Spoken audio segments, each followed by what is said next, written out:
भारतीय communist party माले के राज्य कमेटी सदस्य विजय विद्रोही और इक्टो के प्रदेश अध्यक्ष मौजूद हैं। तो आज इनसे कुछ देश की राजनीतिक परिस्थितियों के बारे में बात करेंगे कि इस लोकसभा चुनाव के पूर्व 28 दलों के इंडिया गठबंधन की आवश्यकता क्यों पड़ गई है। देखिए,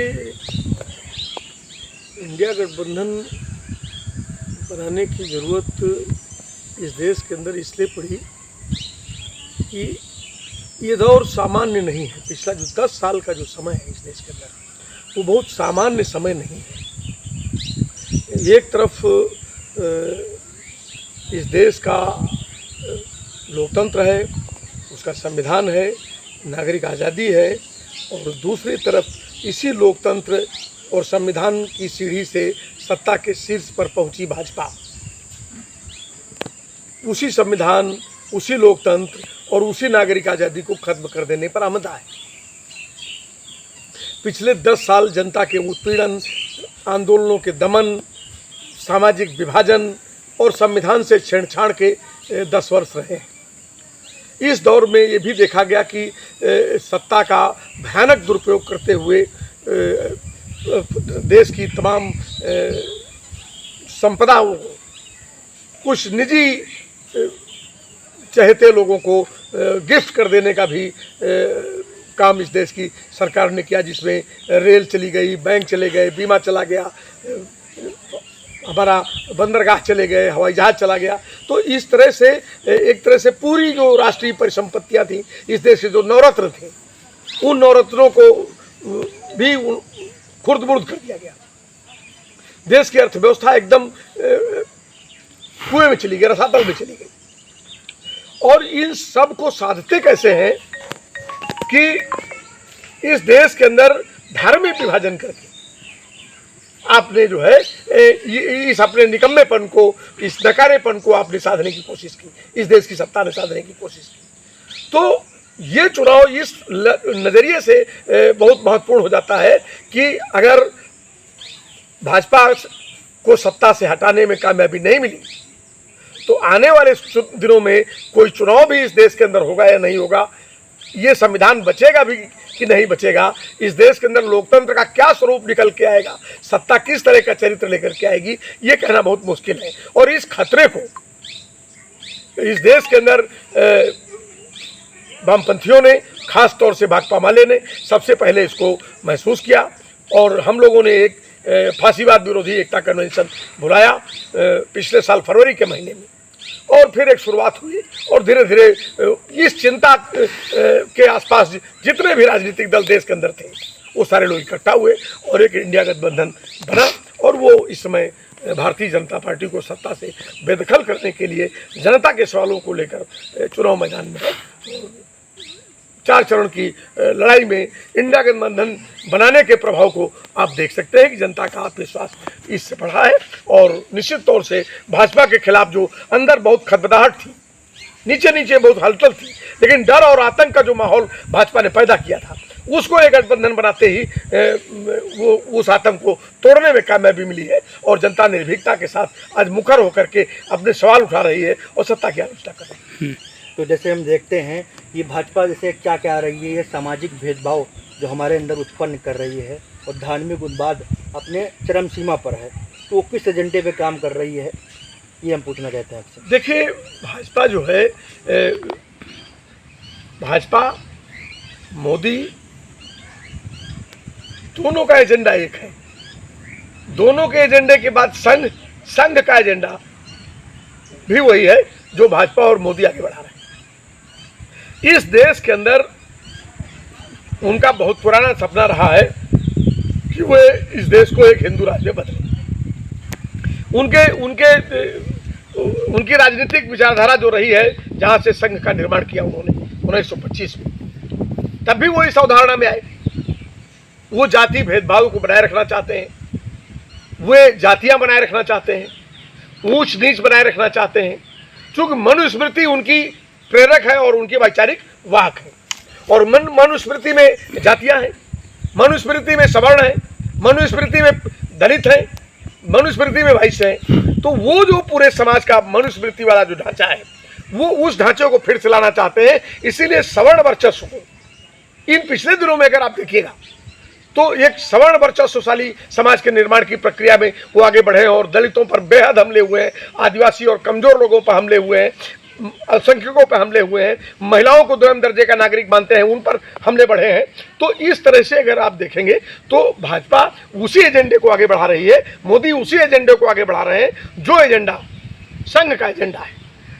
इसीलिए वो आप देखिए कठुआ से शुरू होकर मणिपुर तक, मणिपुर में आदिवासी एक और कठुआ में एक मासूम मुस्लिम बच्ची है,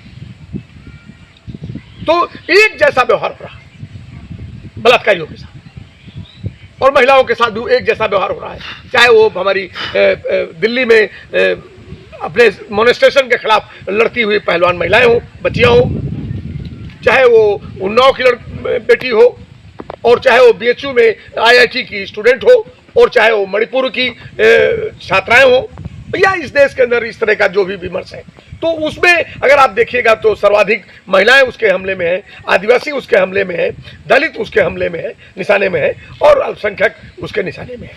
अल्पसंख्यकों पर हम जो सीधा हमला होता है वो दरअसल में शेष हमलों को छुपाने के लिए वो दलितों पर जो हमले हो रहे हैं, महिलाओं पर हमले हो रहे हैं, ये जो नाकामियां और निकम्मापन है, इस निकम्मेपन को एक आवरण ओढ़ा देने के लिए वो मुस्लिम समाज पर हमला करते हुए वो एक नया विमर्श खड़ा करने की कोशिश करते हैं, एक धार्मिक विमर्श खड़ा करने की कोशिश करते हैं। एक ये चीज़ है, मोदी जी अपने भाषण देते हैं तो भाषणों में जो वो झूठ बोलते हैं, जो वो कहते हैं, तो सुनियोजित रूप से रहता है कि उनका जानकारी का अभाव रहता है उनके अंदर? नहीं, जानकारी का अभाव नहीं है, एक्चुअली वो सुनियोजित है जी। सुनियोजित इस तरह से है कि कुछ समय गुजार देंगे आप, मोदी जी एक झूठ बोल देंगे, एक गलती कर देंगे अपने भाषण में, तो 4 दिन खाली इसी पर चर्चा होता रहेगा, तो आप फिर अपना रोटी भूल जाएंगे, रोजगार भूल जाएंगे, अपना शिक्षा भूल जाएंगे, चिकित्सा भूल जाएंगे, और बड़ा बड़ा जो देश के अंदर दूसरे मामले हैं उनको भूल जाएंगे, इलेक्ट्रल बॉन्ड भूल जाएंगे आप, वैक्सीन भूल जाएंगे आप।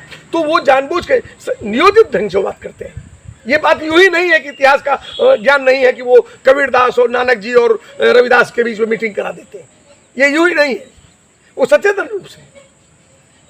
तो ये जो पूरा उनका है भाषण में, तो वो सचेतन रूप से उस बात को बोलते हैं। वो कई टंग ऑफ स्लिप होता है, वो एक अलग बात है, लेकिन टंग ऑफ स्लिप लड़की और लकड़ी में हो सकता है।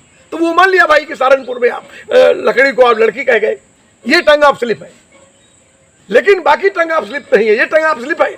हम एक चीज देख रहे हैं मोदी जी को, और देश के संविधान का जो सवाल लोग उठाते हैं कि इस देश का संविधान किस तरह से खतरे में, तो उस पर हम बाद में बात करेंगे। लेकिन अभी आप देखिए कि एक समय इसी देश के अंदर था कि बाला साहब ठाकरे ने एक बयान दे दिया था, शिवसेना के जो प्रमुख थे, तो उनके बयान पर निर्वाचन आयोग ने कॉग्निजेंस लिया और उनको 6 साल तक वोटिंग राइट से डिबार कर दिया गया था।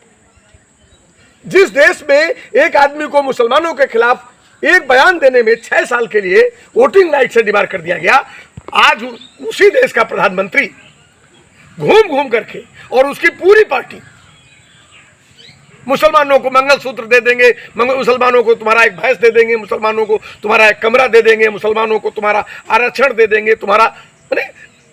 मैं कल एक साथी मिले और उन्होंने कहा भाई मैं तो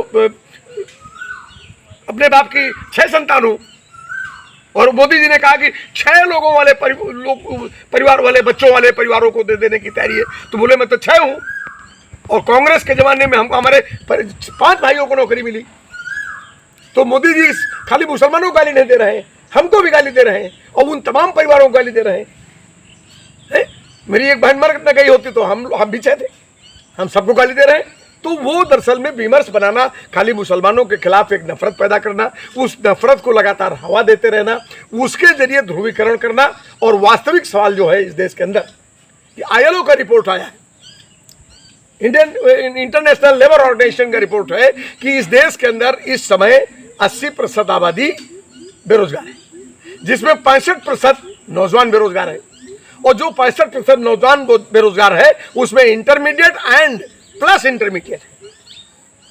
तो जिस देश के अंदर इतने बड़े पैमाने पर बेरोजगारी हो, 32 करोड़ नौजवान खाली बेरोजगार हो, पढ़ा लिखा उच्च शिक्षित नौजवान बेरोजगार हो, तो उस देश के अंदर तो स्वाभाविक है कि इस नाकामी को छुपाने के लिए आपको कुछ बोलना पड़ेगा।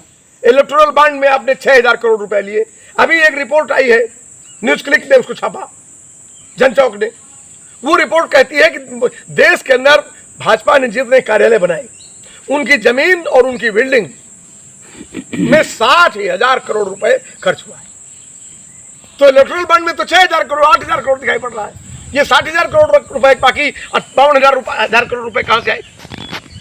ये 52,000 करोड़ रुपए आपने जब रेल बेची, आपने भेल बेचा, सेल बेचा, गेल बेचा, आपने बंदरगाह बेचा, जहाज बेचा, तो अंडर हैंड जो पैसा आपने लिया, आपने जो राफेल में जो घोटाला किया, आपने वैक्सीन में आपने जो घोटाला किया, ये 52 करोड़ रुपया तो दिख रहा था वैक्सीन का, कोविशील्ड के मालिक से आपने लिया, पुणे वाला से, एस्ट्राजेनिका से। लेकिन 52 करोड़ के अलावा कितना लिया कि एक ऐसी मेडिसिन, एक ऐसा वैक्सीन जो अमेरिका में ट्रायल में फेल कर गया था, वो वैक्सीन पूरे देश के नागरिकों को आपने कंपलसरी कर दिया। राशन नहीं देंगे आपको स्कूल में एडमिशन नहीं देंगे, आपको जहाज में नहीं चलने देंगे, आपको ट्रेन में टिकट नहीं देंगे, आपको बस में नहीं जाने देंगे, आपको मैंने सब तरह का बैरिकेशन लगा करके आपने वो इंजेक्शन लगवा दिया।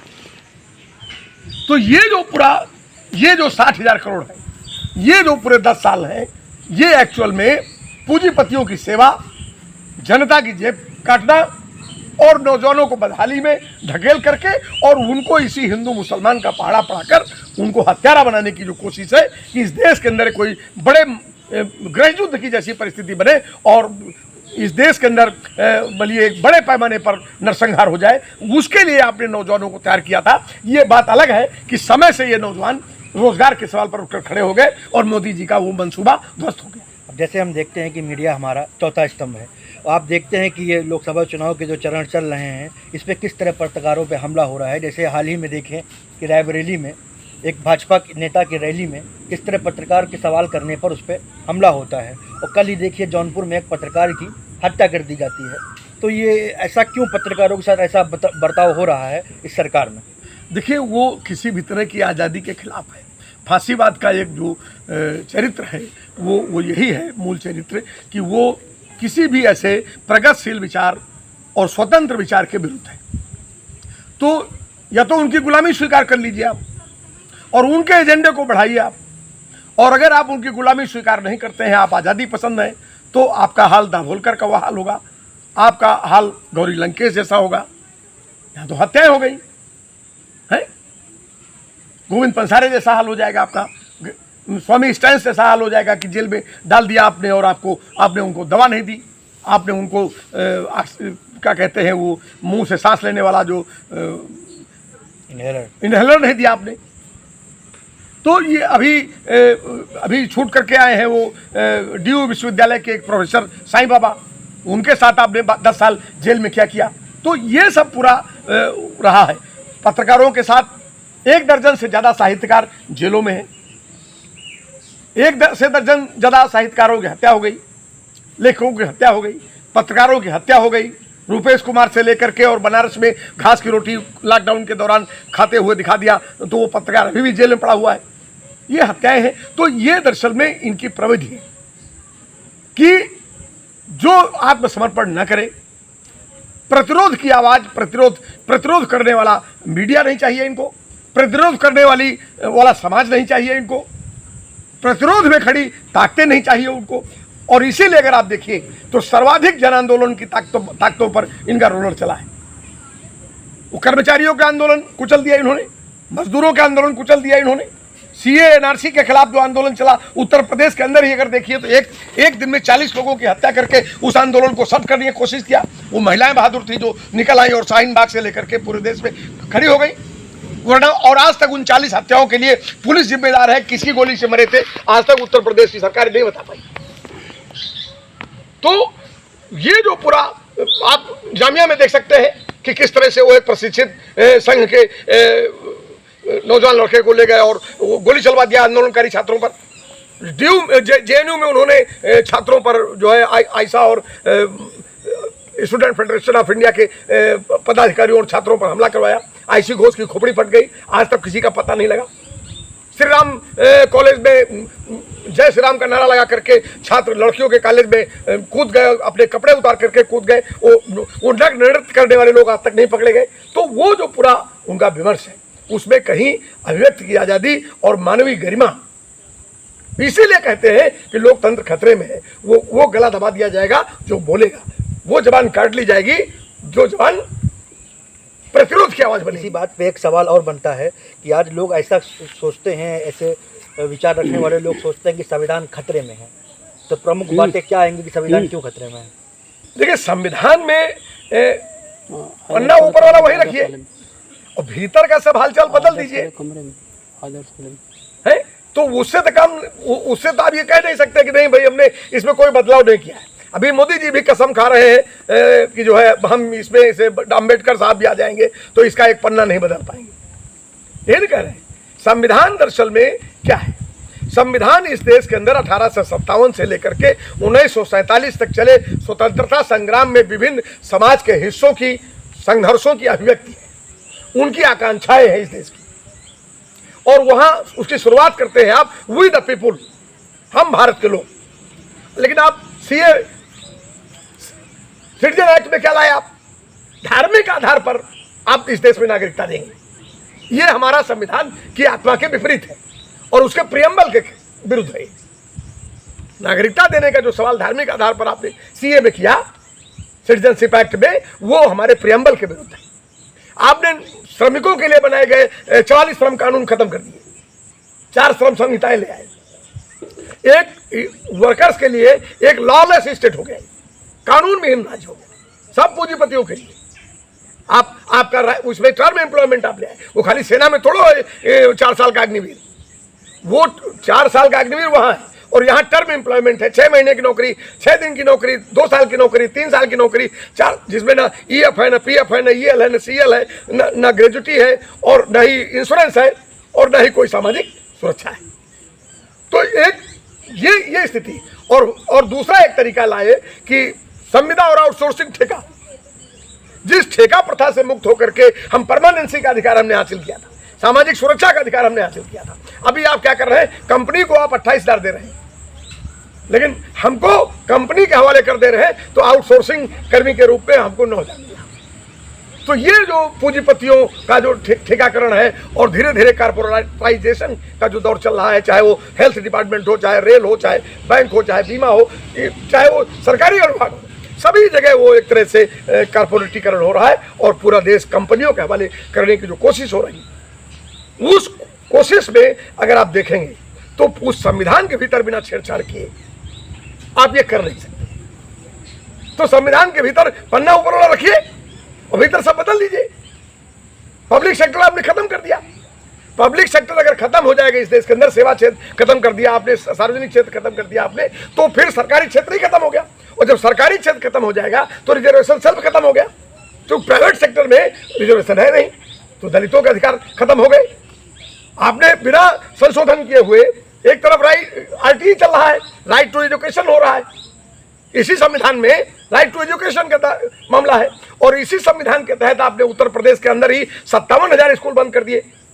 जबकि इस चुनाव में मैंने कहीं सुना नहीं है किसी पार्टी का भी कोई एजेंडा रहा हो जो इन स्कूलों पे कोई बोला हो। लेकिन ये 57,000 स्कूल खोलने में बहुत साल लगे। इन 57,000 स्कूलों को खोलने में 65 से 70 साल लगे और बंद करने में आपको 1 साल लगा। आप भर्ती कर नहीं रहे, नई भर्ती आप लाना नहीं चाहते, लोगों को आप शिक्षित करना नहीं चाहते, एजुकेशन का भी पूरी तरह से प्राइवेटाइजेशन करना चाहते हैं। आपने गुजरात में पूरा प्राइवेटाइजेशन कर दिया, प्राइमरी स्कूल खत्म हो गए, जूनियर हाई स्कूल खत्म हो गए, इंटरमीडिएट खत्म हो गए, डिग्री कॉलेज खत्म हो गए। मध्य प्रदेश में प्राइमरी एजुकेशन को आपने हैंड ओवर कर दिया प्राइवेट हैंड्स में। पूरे देश में आप यही करना चाहते हैं।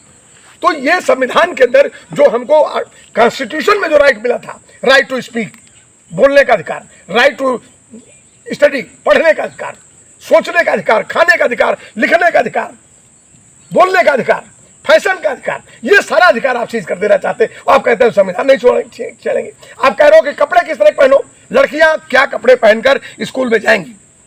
आप इस देश में नकाब उतार देंगे, उनका बुर्का नहीं पहनेंगी वो, वो अपना जो है अपने रिलीजियस क्लॉथ नहीं लोग पहनेंगे। आप पैजामा पहनने वाले आदमी को कहेंगे कि इनका तो कपड़ा देख के लोग पहचान जाएंगे, तो इस संविधानों के साथ तो छेड़छाड़ कर रहे हैं। और ये जो आपका पूरा वक्तव्य चल रहा है, ये भी संविधान विरोधी वक्तव्य चल रहा है, जो आप हिंदू मुसलमान करके इस देश में वोट मांग रहे हैं, ये भी संविधान विरोधी है। तो इसको कल आप अमेंड कर देंगे। अभी आप यहाँ गए हैं कि सिटीजनशिप एक्ट में कि धार्मिक आधार पर नागरिकता दीजिए, कल आप एनआरसी के जरिए आप कहेंगे कि आप बाहर चले जाइए, आप इस देश के नागरिक नहीं हैं। तो ये संविधान का जो 1857 से लेकर के 47 तक साझी विरासत, साझी शहादत वाला जो देश बना था, उस देश का जो मूल आत्मा है उसको बदल देना है। और आप एक धार्मिक राज्य, और उसको और दूसरे तरीके से आप देख सकते हैं कि जो नई पार्लियामेंट इन्होंने बताई उसमें एक सिंगोल ला करके राजदंड इन्होंने स्थापित किया है। जब राजा नहीं है इस देश के अंदर तो राजदंड किस तरह का? राजा नहीं है तो राजदंड कैसा?